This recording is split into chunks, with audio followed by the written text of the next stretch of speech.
This is Infosec Decoded number 54, Secret Space Weapon, starting with Alan about Singapore.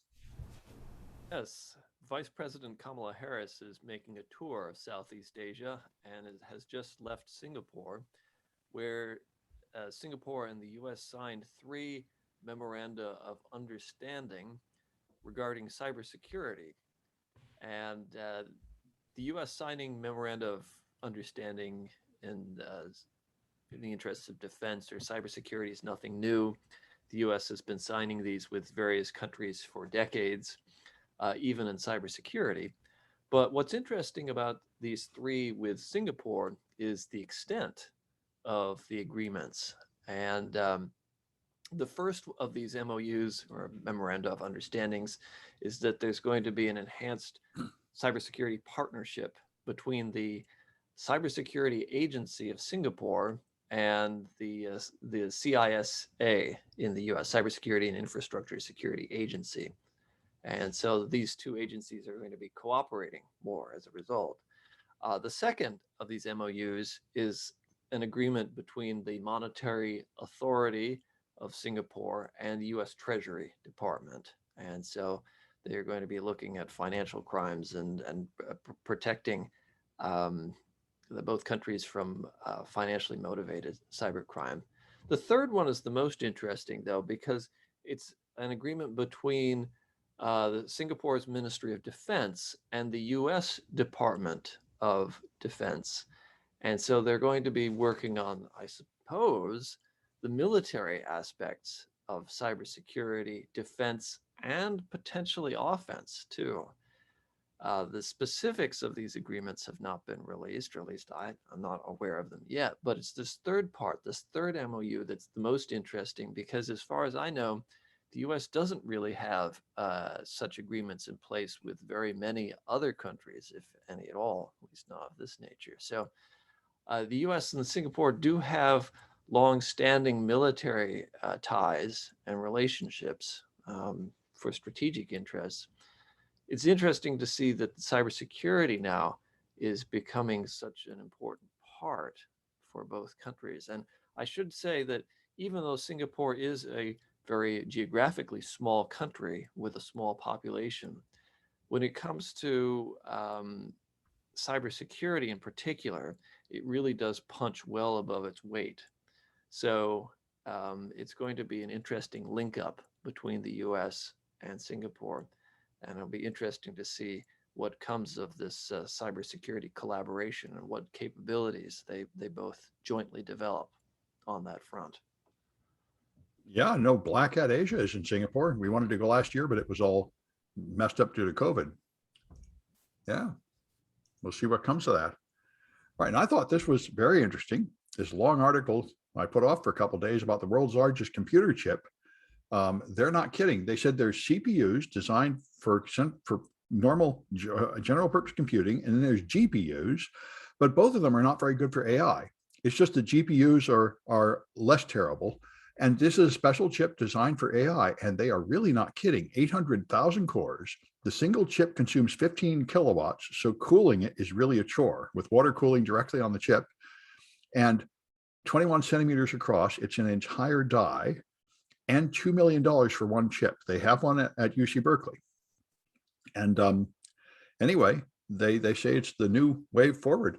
The original way you make computer chips is you have a die about 20 centimeters across, and you print thousands of components on it, and a bunch of them are defective, and you throw them away. But this time you're going to keep them all. So the components include some redundancy, and they found a way to solve the problem of how to cross-connect the components so they can all work together. So it's basically a whole supercomputing cluster on one giant chip. And they are betting this will be the way forward for AI. So we'll see how it goes. Anyway, Liz has got a murder case. Yes, and I'm happy to report that it got thrown out, but only, unfortunately, after a guy who had spent a year in jail for a crime that he didn't commit. We've talked about this a little bit before in relation to how prosecutors and police use evidence from ShotSpotter, which is a gunshot detection system in use in cities across the country. We have it here too. They had used ShotSpotter which leverages AI to convict this guy, or to mount a case against this guy, saying that he had using the ShotSpotter evidence as evidence that he had murdered someone. Only problem with this is that once they started digging into the evidence, they found out that the evidence used against him was really, really specious. The ShotSpotter system had originally picked up a firework that was like a mile away from where the guy was sitting in his car at the time of the murder. The ShotSpotter folks claimed they hadn't altered anything, which reminds me a bit of a story that Irvin had a few weeks ago about that. But they managed to get that evidence thrown out, because it was it had clearly been tampered with,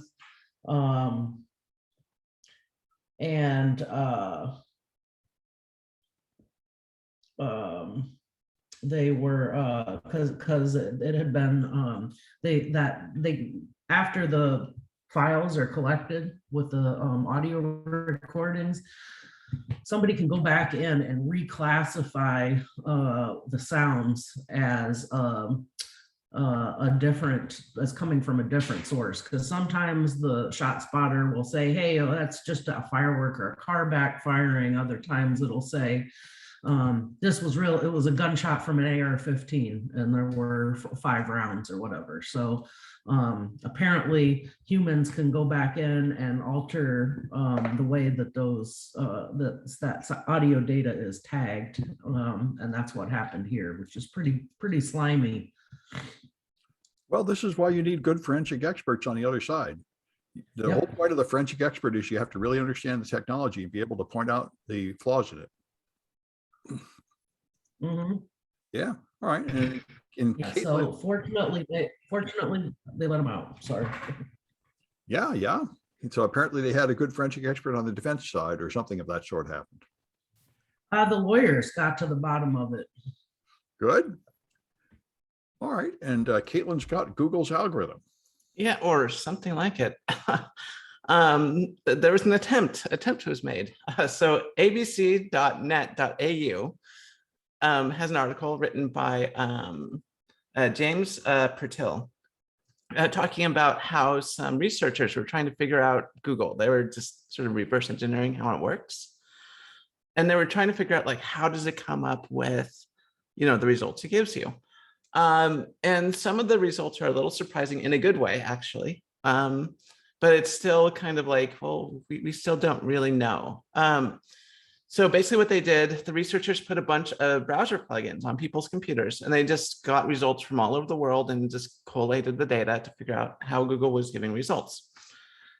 And so the good news is that they were looking at people regardless of their location, and they were getting the same results. So Google isn't giving one results to Australians and another set of results to people in England. I mean, they're both getting the same results. But what's kind of interesting is that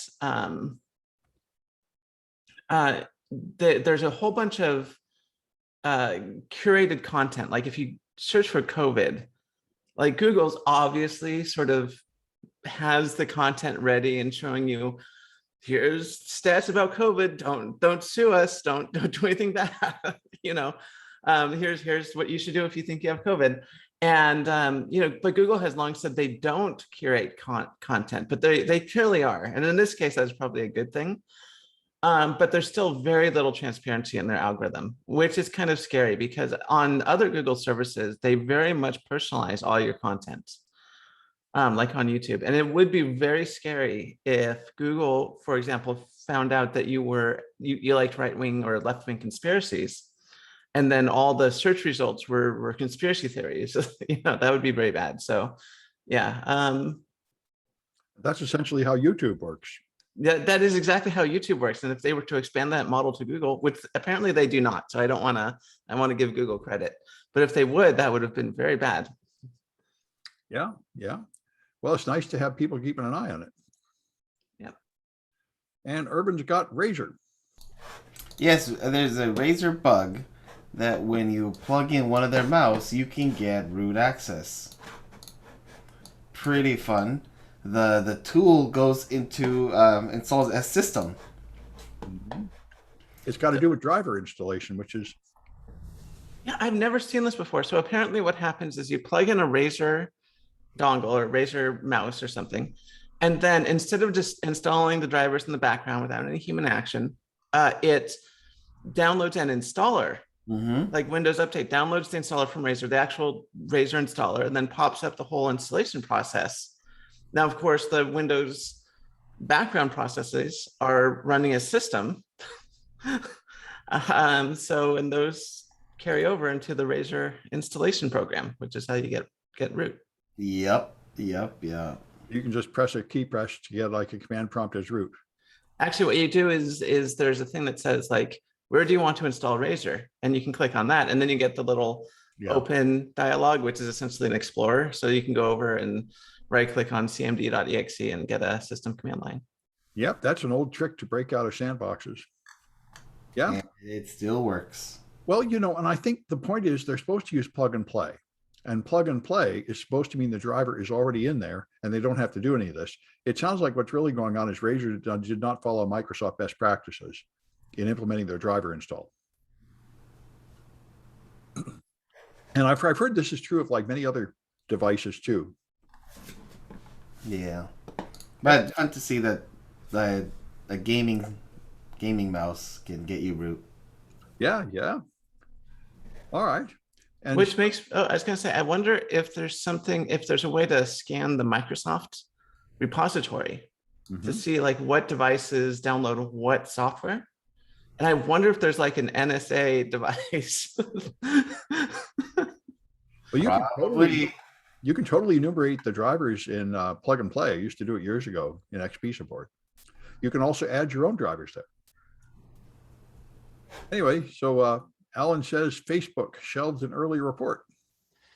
Yes, this is a follow-up on last week's podcast in which I talked about Facebook's report on itself and its top posts. And it's turned out that Facebook, which had publicly released its report on most popular links from the second quarter of 2021, also prepared previously a report from the first quarter of 2021, and they didn't like the contents of that first report that they created themselves, Facebook created themselves, and so they decided to very quietly bury it. However, the New York Times managed to get their hands on a copy of this first quarter report from Facebook, and it's obvious now why Facebook decided to not share that first quarter report, because it looks even worse than the second quarter report. Facebook was ridiculed for, in the second quarter report, for promoting or having very popular posts such as a Green Bay Packers alumni group, and also a lot of Ben Shapiro links and so on and so forth. But in this first quarter report, it turns out that there are a number of very popular posts that are essentially COVID-19 disinformation, which Facebook has been criticized by the Biden administration quite a lot. But there's no denying it. In this first quarter report, they've got one of the most popular visited pages is from the Epoch Times, a very disreputable organization that's published a lot of COVID disinformation. The most popular post was a story about a Florida doctor who died shortly after getting vaccinated for COVID. his death was not caused by the vaccination, but the story did insinuate that there was a link to it. So this is just further evidence that Facebook is trying to massage the public narrative about its services and also its links and its news. And obviously somebody inside of Facebook has a different idea about what the company should be doing. But maybe the funniest thing of all out of this whole boondoggle is that there is apparently an internal transparency czar at Facebook. And so, and this guy is claiming that Facebook is the most transparent and open and honest tech company in the world. So that's Well, you know, they've had a few people. There's like a privacy czar at Facebook, and like the first 2 or 3 people they hired all quit and said, you know, I found out I was just hired to like be told that I couldn't do anything to improve the privacy, and my only purpose here was to make it look like we were doing something. So I quit. So they hired another who quit. yeah, like Alex Stamos did that very publicly. Yeah. And yeah, I think he's still quite bitter about it. Well, yeah, I mean, they hire important people and then tell them to just shut up. I've heard this used to happen with pen tests. I haven't heard of it in the last 2 years, but they would hire someone to do a pen test, and if you actually got in, they would be mad. Wait, you were supposed to fail to get in and tell us everything was fine. You weren't supposed to actually get in. Well, but they've also managed to hire people who will toe the line, like their vice president of integrity, who, as I was saying, has said about the Facebook's own internal reporting, it's the quote, by far the most transparent platform on the internet, end quote. Yeah, there you go. Vice president of integrity is a funny title. I remember when George Bush Jr. got in office, he announced a internal propaganda official agency to spread lies to the American people. And Doonesbury had a great cartoon. He said, wait, you mean you're going to lie to the people? He said, no. Oh, it's already started then. Anyway, all right. And anyway, this one I thought was fun. Killing cookies save journalism? A Dutch broadcaster decided they didn't like targeted ads, so they got rid of them, and they ended up making more money, because what they said is you don't need to put cookies on the machine. You don't need to track what other websites people are going to. All you have to do is look at what article they're looking at right now on your site and target an ad based on that. This is context targeting instead of history targeting. And they said it works just fine, because now modern browsers can give you more information about what people are looking at, what part of the page they're on. And that's really all you need. And this sounds like a positive step, I suppose. So we'll see what happens. Anyway, Liz has Serbia. Yes, so this is kind of an interesting story in Wired about the way that Belgrade has been outfitted in security cameras, sort of similar to the Chinese or British model of just blanketing the whole city in Or the American model. cameras. Huh? Or the American Pardon? model. Yeah, becoming that way. It's not the government doing it here, it's everybody. Yeah, that's a good point. Though there is a company in Utah that we've talked about before that is trying to commercialize the rollout of this stuff, hardcore surveillance state style. And this story was interesting for a number of reasons. So a Serbian guy had committed a crime and then ran away. He went on the run and they couldn't find him. And then he went to China. And they said, okay, we're looking for this guy. And they sent the Chinese police a picture and they got him within 3 days. They had him, thanks to this massive blanketing of AI connected enhanced camera systems. And They also, one thing that was interesting to me was that buried in the middle of this article, they were talking about the plan for this, which they call their safe cities plan, because doesn't that sound nice and warm and comforting? One component of this really kind of gave me the chills, which was they have two, it looked like they had two systems, and that they were going to do one for just for video surveillance systems and one for biometric data. And I would like, they didn't tell too much more about what the biometric data setup would be. But that's a little bit scary, especially because I know that it's becoming more common to use this stuff in fairly everyday applications, like last time I came back to the US from an international flight in Australia. They were using facial recognition to board the plane. And I believe I've read too about iris scanning for that, which is pretty disturbing because your iris is basically as unique as a fingerprint. So Big Brother is watching over you, keeping you safe, and you are not grateful. I know I should be more grateful for that. We may lower your social value score.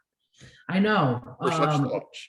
Yeah, and I debated even bringing this up because sometimes, I imagine that we're going to go back to China at some point. And, I don't know. It's looking pretty bad between the US and China these days. Yeah, well, maybe they just need to partner up with Beijing like the Serbians did to implement a dystopian video surveillance system. You mean to make us safe by discouraging antisocial behavior? Oh yeah, that's what I meant to say. That was exactly what I meant by that. See, this is how you become the Facebook integrity officer. You learn how to phrase things correctly. Yeah, I mean, think of what a boon this would be for agencies like ICE, where they could just find and deport people within 3 days. Yeah. Gee, wouldn't that be great? Yeah, or they could just, attach like, disintegration rays to them and just deal with it on the spot. Yeah, I'm sure that they would if they could make the technology work. Yeah. Speaking of which, Kaitlyn Speaking of has a secret disintegration rays. space weapon. Yes. Speaking of disintegration rays, so the U.S. military will probably be declassifying a secret space weapon soon, which is awesome. It's not all that secret, is it? Okay, so let me explain what's going on here. So Ars Technica has an article written by our friend Eric Berger, who has been mentioned on this podcast before, about a rollout of a new space weapon. So apparently the U.S. military has had a space weapon for a while now, and they've been wanting to declassify it for like a year, like back even when Trump was in office, President what's his face, and so why would you want to declassify your super secret high-tech weapons? Well, it's totally cool, man, and totally badass. Well, yeah, Liz. America. Yes, Liz nails it. It is totally cool. It is totally badass. So this goes back to the MAD principle. MAD, Mike Alpha Delta, stands for mutually assured destruction. Is this idea where, like, if everyone knows you can destroy each other, no one's going to attack. And it's the same idea, but applied to space. So, the China and a few other nation states have been building up their space armory for a while now. And to deter them from using it, the United States has to say, hey, look what we have, and it kind of keeps everyone from using their weapons. It seems like it shouldn't work, but in practice, it has worked ridiculously well. to just give everyone nuclear weapons and just be like, okay, yeah, no, we're not going to use these. Anyway, so there's some speculation about what this weapon might be. It might be ground-based lasers, which, by the way, are totally a thing. When you put up a satellite, there's a bunch of talk about how to protect against actual space lasers from the ground. There might be some proximity triggered like radio jammers type stuff where you throw stuff in space, like a GPS jammer, which will make your satellite think it's in the wrong position, which I would never do. I would never spoof GPS. That's a terrible crime. That's just too fun to do. And then there's also a high-powered microwave system that basically just zaps the electronics like an EMP. So we're thinking it's one of those three things, but we'll know soon. It got delayed because of all the stuff going on in Afghanistan. So this is just not the time to be showing off our new space lasers. So So it's not Wondering- actually a weapon in space. It's just an anti-satellite weapon from the ground.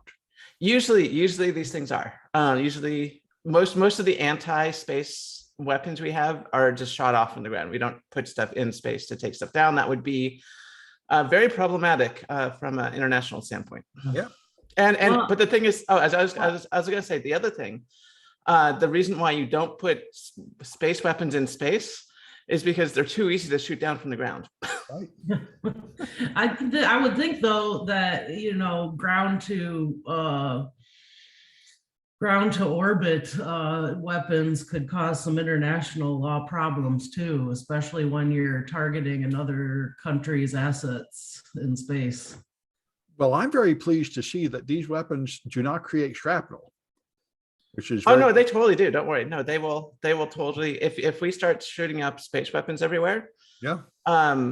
we could absolutely start creating satellites that, or I should say, we'll be creating a lot more satellites if they bump into each other. Like for example, if you use something like a microwave web system to disable the electronics on the satellite, it will no longer have any attitude or positional control. So if that hits another satellite, then you have a lot more shrapnel in and of itself. So even on the safe stuff, you can still end up with a lot of shrapnel in space. Oh, okay. Wow. Well, that's no good. Yeah, and the lasers absolutely do, burn up and destroy the satellite and blow it up. So Neat. Well, anyway, it's not secret anymore. All right. So Irvin's got Apple scanning iCloud, which I thought they already did. It's just a further confirmation of, yes, they are doing that. Email is clear text. It's not protected. So it's very easy. And Apple has been doing it since 2019. It's just continuing that CSAM drama. Well, yeah, I mean, I thought every cloud provider had to scan for this child sexual abuse material just to comply with the law, but apparently Apple has not been scanning iCloud photos, which is strange. Right. They haven't been scanning iCloud photos, but they have been doing email. But how can, it seems to me like they're in violation of the law if they do not scan that material for illegal content. You would think. You would think. Yeah. You would think. But I guess Apple likes to cloud everything, to shroud what they're doing in privacy. So slowly but surely that's going away. Well, I guess we need a lawyer, but I would think if you run some kind of cloud service and users put stuff there, you still do have some responsibility for what's up there. I would think so. I think that's what happened to Mega. The previous company got shut down because they said you should have been noticing that the stuff being put up there was illegal. That's right. Yeah. Anyway, all right. And so Alan has got Intel. Yes, Intel's announced that the Department of Defense has signed on for a project to provide fabrication services or fab services for domestically produced silicon. It's part of what's called the RAMP-C program, Rapid Assured Microelectronics Prototypes Commercial Program. This is part of the Department of Defense's interest in securing supply chains so that there are no supply chain attacks on any silicon produced in, say, China that has backdoors in it and that can then be attacked by America's adversaries, military adversaries. So this announcement's a bit light on specifics. There is a report out that this contract is only for $100 million, which is just a drop in the bucket when it comes to the costs of standing up a major chip fabrication facility. But there are other reports that says that this is for Intel's forthcoming 18 angstrom process, which is somewhat below the 2 nanometer processes that is currently cutting edge.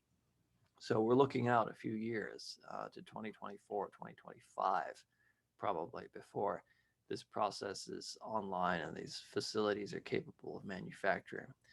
But this is part of the larger movement towards reshoring sensitive manufacturing capabilities to the US because of supply chain attack concerns, particularly from China. Yeah, I think also simple availability is the problem now. Yes, well, to say nothing of the availability problems that we're having in the silicon world. Yeah. And I've come across this one. Coinbase is getting a lot of criticism. Apparently, this is happening to a lot of people at Coinbase. Somebody hacks into your account, steals all your money.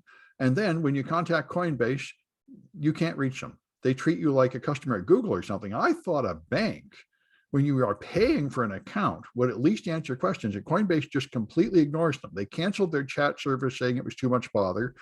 They switched to email service, which they don't answer at all. And so people are losing all their money. And when you complain to Coinbase, nobody answers you at all, ever. And so there are thousands of complaints at the Better Business Bureau and everywhere else about them. And so after one of these individual people got their name in the press, Coinbase finally answered to tell them, okay, we've heard your complaint. We're not going to do anything. You've lost your money, get lost, which is all they say. Well, somebody hacked you. It's not our problem. Take a hike. So anyway, now apparently in response to this, Coinbase is saying, well, maybe we'll have some customer service or something. So anyway, I often tell my students that Coinbase is by far the most reputable and best company in the cryptocurrency space, which is sort of like, the least crooked drug dealer or something. But anyway, they apparently have got a ways to go to get up to being a reputable company in how they treat their customers. I often wonder if they suffered from scale, because they started off a few years ago as pretty small, and it seemed like they had a more high touch customer service department at that point. And I think especially with the pandemic, their user base exploded. And this is what gets so many startups is things are fine when it's relatively small and manual, and then part of the growing pains come during scaling. Yes, I think that's what they say. They say they're huge now. They have like 40 million customers. And, what I would say is what they ought to do is turn a negative into a positive. Clearly, they said only 0.02% of our customers get hacked, so it really doesn't matter. But I can see how some of them might think it matters. And Yeah, but what you pretty do, good. obviously, is you sell some kind of security product to like 30% of your customers and charge for it. That's what you do. Anyway. All right. Well, and Liz has got the New York gang database. There's a gang database? Oh, there are multiple gang databases, and there's a really good article in the Intercept about the New York City gang database and why these are problematic. So in particular, the NYPD gang database has talk about explosive growth and scaling. So under Mayor de Blasio, it has expanded by 70%, which is a whole lot. And when we start drilling down into what these gang databases contain, it's a little bit ridiculous, especially when this goes back to the conversation we were having earlier about safety versus problematic policing, and this is one of them. So, I mean, the criteria for ending up on this database are pretty ridiculous. You know, to starting off, if you're Black or brown, you're already at a huge disadvantage here, because between in the 5-year period between December of 2013 and February of 2018, so not even a full 5 years, the people that the people that were added to their database were 66% of them were Black, and 33% were Latino, and which is kind of crazy, because when you look at the city population as a whole, for New York, Black people make up 25%, and Latinos are 27% of the city's overall population. And by contrast, of the like over 17,000 people they added to this database, 0.8% were white. So we're yet again doing something that's pretty messed up in terms of racist policing, but it goes downhill from there. So things that can get you listed in this database are things like staying out late, or using video games, or Snapchat or Instagram. That can be criteria that you might be in a gang. But this one was just amazing. The police are now looking for people wearing colors associated with major gangs. So if you are wearing black, gold, yellow, red, purple, green, blue, white, brown, khaki, gray, orange, or lime green, you might well be in a gang. So, you know, if you're Black or brown, you might not want to wear clothes when you go out. Yeah, that's what I was about to say. Yeah. And then you'll get arrested for indecent exposure. So you pretty much can't win either way on that one. And then if you've got friends that are in a gang, supposedly, which is pretty easy to do when you're in New York, because when you live in parts of New York, you grow up with the same kids. Then you end up in the database. And it doesn't matter if you're in a gang, but if you've got a friend who is, then you go in the database. One of the examples they used about how erroneous these databases are, was they referenced a California database called CalGang. And in the California database, they listed 42 infants under the age of 1 year as being gang members. So, well, they could be. How do you know? I suppose it's true, because I have never met a gang comprised entirely of babies. I suppose that doesn't mean that it can't exist.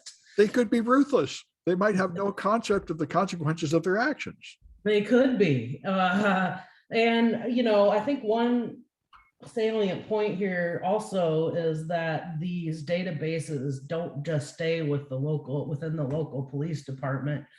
Like the California one, some of them can be statewide. They can feed into federal databases, and they also regularly share these databases with ICE. So, doesn't matter if you're in there and you didn't commit any crime and you're not in a gang, you could end up still targeted, and this is a great way to target undocumented folks who haven't committed any crimes. Yeah, and I see they even have that here. This is just stop and frisk all over again. Yeah. It's all, the thinly veiled racism that we hear on Republican candidates all over the place these days. Yeah. All right. We need some kind of we need to have some controls on this stuff, because the current legislative policy isn't protecting people. Yes. All right. And Kaitlyn has found out how long coronavirus will be here. Good news, everybody. The Atlantic has an article written by Sarah Zhang talking about how the coronavirus is here forever. It's never going Yay. away. Just So what this we isn't need. exactly new news, but it's just reiterating and sort of solidifying the fact that, yeah, it looks like we're not getting rid of the coronavirus ever. It's going to essentially turn into another version of the flu or maybe it'll just be the cold, but in likelihood it'll be the flu, where it's seasonal. Everyone died. A few thousand people die every year. And you just get a vaccination every year, just like the flu. And basically what this article lays out is that the coronavirus will transition from a pandemic to an endemic. So what'll happen is that, the coronavirus is just killing way too many people too fast. It's going to mutate to a strand that we can tolerate. And just like the flu, we can sort of tolerate the flu. Like, it's very unlikely, unless you're very sick, that you'll die from the flu. Although a lot of people do die from the flu. I do want to point that out. It's not something to be taken lightly, but if you are in very good health, chances are, the flu is not going to take you out.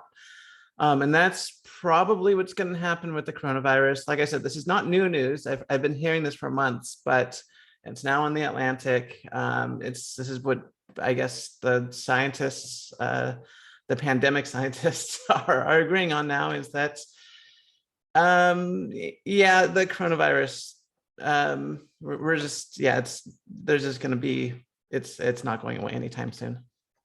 Yeah, well, this is how things burn out if you don't have like a miracle vaccine to stop them. And we clearly don't, in that some of us get the vaccine, but most people don't get the vaccine, either because they don't want it or because it's not accessible in their country. And so on a global scale, we're not really stopping it any way other than the natural end, which is it mutates to a more infectious, less lethal form. Pretty much. Sorry, people. Well, yeah. Well, I mean, there may be a time when, after maybe in a couple decades, will we actually be able to roll out these vaccines so fast that we can actually stamp out diseases like this. But we've only stamped out 2 diseases in the world so far. It's really kind of asking a lot to really end a disease by artificial means.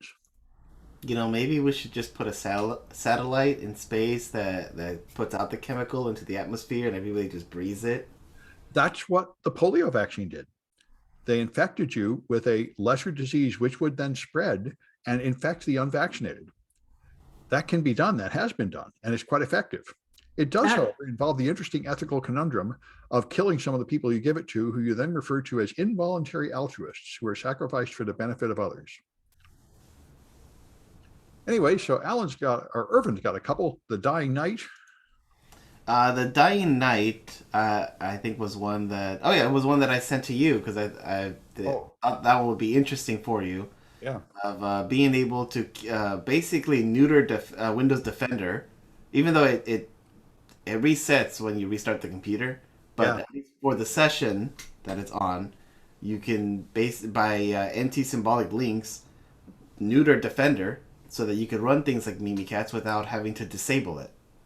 I know, and it's very cute. It shows that basically things are still running on a relative path, and you can redirect that path. Yeah. So Defender will complain for a bit, but it doesn't really do anything because it can't. So that was pretty funny. Yeah. In your iPhone. And the other one that I found just recently was that if you change the region on old iPhones to France, it works as fast as it should. Because France sued Apple and won about slowing down old phones. So if you have an old iPhone, you can change the region to France and it'll work as it used to. But the battery won't. The point of slowing it down was to make the battery last longer, right? Yeah. So you run faster, but burn out the battery faster. Yeah, well, just as a point of contention, replacing the battery in an old iPhone is not that difficult. I thought of doing it. The heat, the part where you have to heat the stuff. No, you don't. Well, it's not as hard as you think. You're pretty good at this stuff. I'm pretty bad at this stuff. I've broken the keys off computers and stuff, opening them. I've learned to outsource hardware to students who are less clumsy than me. Anyway, Anyway. well, good. Well, that's it. And I guess we'll be back Friday. Farewell.